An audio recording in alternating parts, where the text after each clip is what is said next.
therefore I am saying good afternoon. First and foremost, this Maharashtra Societies Welfare Association is, let me put on records, is doing a really very wonderful work, and the chairman Ramesh Prabhu is a good and personal friend of mine. So I should put a word of appreciation for him that he is bringing too much of awareness in the midst of the members, particularly of the societies to whom it is catering to. The awareness with reference to the redevelopment process, etc. He had invited me to speak on the drafting of the redevelopment agreements in the context of redevelopment as well as in the context of self-redevelopment. Unfortunately, because of some other national event, I could not make myself present. Therefore, I am making this message available to you through this remote mode. When it comes to drafting of the redevelopment agreement or self-development, the first and foremost is that redevelopment is not only a matter of law, it is not only a matter of procedure, it is a matter of the entire strategy, how to correlate the law as contained in the property laws, as contained in the contract laws, as contained in the cooperative laws, and more importantly as contained in the construction laws. Why this is important? Because the development agreement has to be enforceable.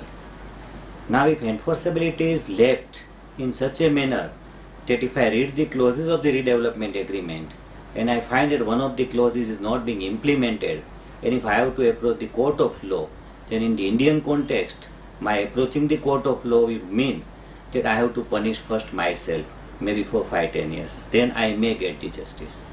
To avoid this situation, what I always propagate and emphasize is that the document should be such an ironclad one that the defaulter ultimately gets punished.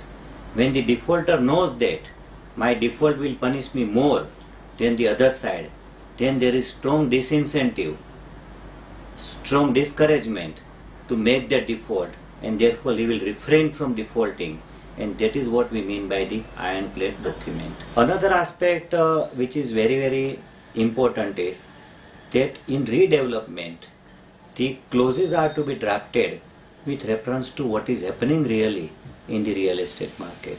For example, in many cases it is seen that in the context of drafting, one writes that in such and such circumstances the redevelopment agreement will be terminated. But courts are not so much inclined ultimately to grant the termination. First and foremost, when you terminate the redevelopment agreement, it is not simply that you terminate and the developer will go away from the site. Developer will remain on the site once he has been put on the site. Now once he is sticking on the site, then thereafter your termination would mean that you go to the court, bring an order evicting him from the site, which is really very difficult for the reason that the court will take its own time to decide whether termination should be allowed or not.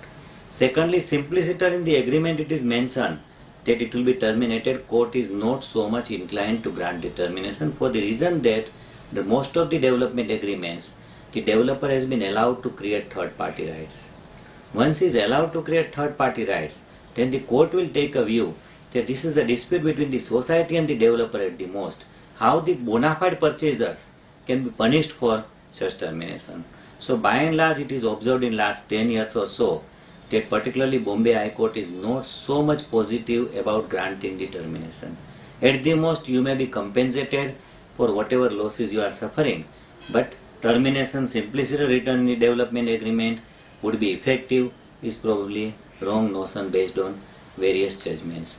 Then secondly, in the context of the very same aspect, termination or moving from the site, people sometimes think, and somewhat rightly also, that we will write that possession is not being granted to the developer. In place of possession, we will write only the license is granted to the developer. This is also thought from the angle of income tax implications, that if possession is not given, many a times it is thought that the income tax implications will not arise on this spot. Now this is also a very far-fetched view for the reason that under the general law as well as under the income tax law, the legal interpretation would be whether you have termed it as a license or possession. Legal interpretation would be based more on facts, that ultimately who is in control, constructive control of the property. If you write that he has been given a power of attorney. If you write that he is entitled to pursue all the authorities to obtain permissions, if you write that he is allowed to create third party rights, if you write that he is on the site of the property and you are not on the site of the property, then cumulatively it will mean that ultimately he is in charge of the charge and control of the property, and therefore such terminology really does not make so much of the difference as the substance would make the difference.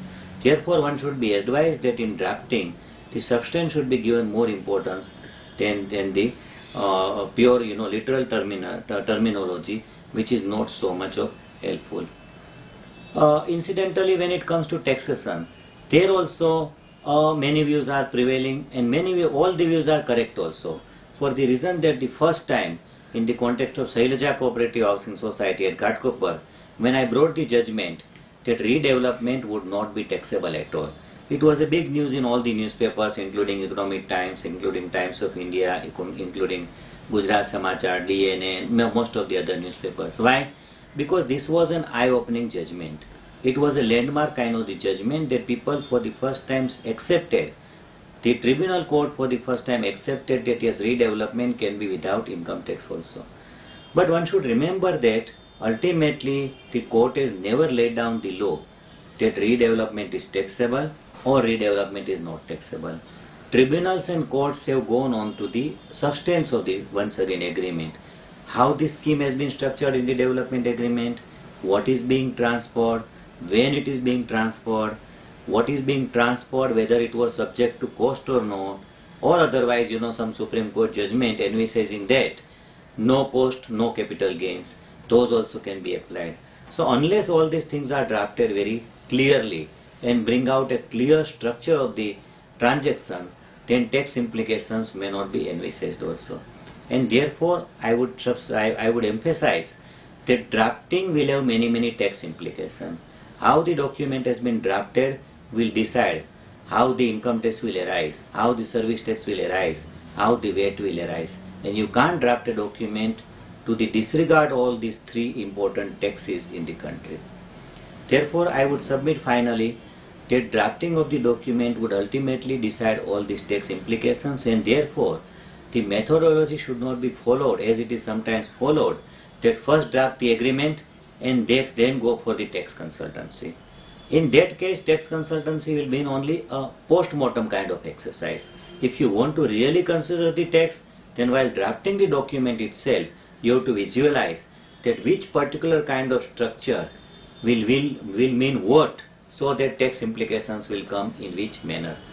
To my credit, I will also say that more than Shailaja, after Shailaja many judgments have come. In some cases the societies have paid the taxes, in some cases the societies have won, but all the cases have already gone to the High Court.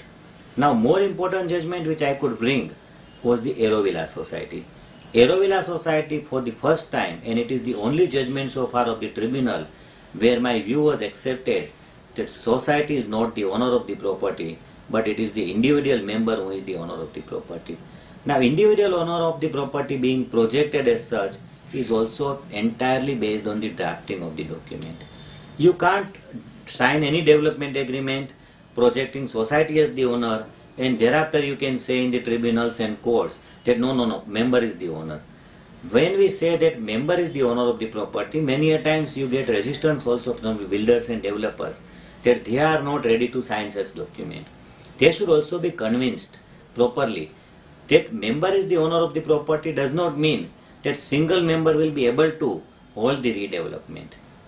The builder developer should be convinced with the help of all the applicable laws that ultimately in the society it is the majority which decides the continuation of the redevelopment or stoppage of the redevelopment. But at the same time, individual members' rights must be fully protected. An individual member should not be left to the mercy of the general body of the society, to the mercy of the managing committee of the society. Normal circumstances, it is fine to say that managing committee is deciding things and members are happy to accept the management of the societies.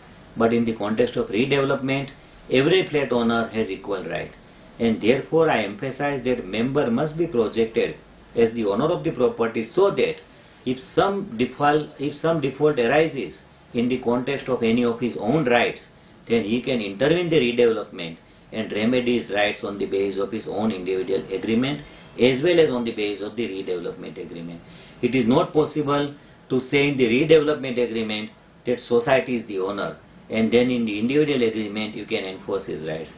Therefore, both must proceed in coordination, and then only the membership rights will be fully protected. And if you protect all the right of all the members, then we have personally observed also that no dissent remains in the redevelopment. And by chance any dissent arises, then the dissenting member will not have any scope of succeeding in the court of law also, because if everything is done transparently and objectively, and if every right of the member is protected in the document itself, then there is ample chance that the member will be convinced that whether I am on this side of the management or that side of the management, my rights are equal to those of the managing committee, and therefore I do not have a cause of worry, and therefore I must be willingly and happily consenting to the redevelopment. So I will conclude my saying by saying that it is a strategy in which all the laws must be considered, in which all the rights must be considered, and more importantly, all the laws as well as tax law are integrated and interdependent. It is not possible to draft a document from legal angle and then to think of the tax angle. Thank you very much for giving me this opportunity. Thank you. As far as self-development is concerned or self-redevelopment is concerned, I would submit that there is not much difference between the redevelopment by a developer and self-redevelopment by a contractor. Ultimately, self-redevelopment has more chances of success. Self-redevelopment has more benefits. But where the problems are arising, that people are able to and willing to rely upon the developer, but people are not able to and willing to rely upon their own members. Otherwise, it can be done like this, that in self-redevelopment also invite the proposals from developers. So you can find out what is the maximum offer, and if the same offer can be given by some resourceful members of the society, then it can lead to self-redevelopment. I would put the marking like this, that if more than 50% of the members are able to contribute towards the resources required of self-redevelopment, then balance 50% not able or not willing to contribute financially can also make this self-redevelopment a successful project. What is required in self-redevelopment is the first understanding that even otherwise developer never does any of the exercises on his own. As far as architectural work is concerned, he delegates.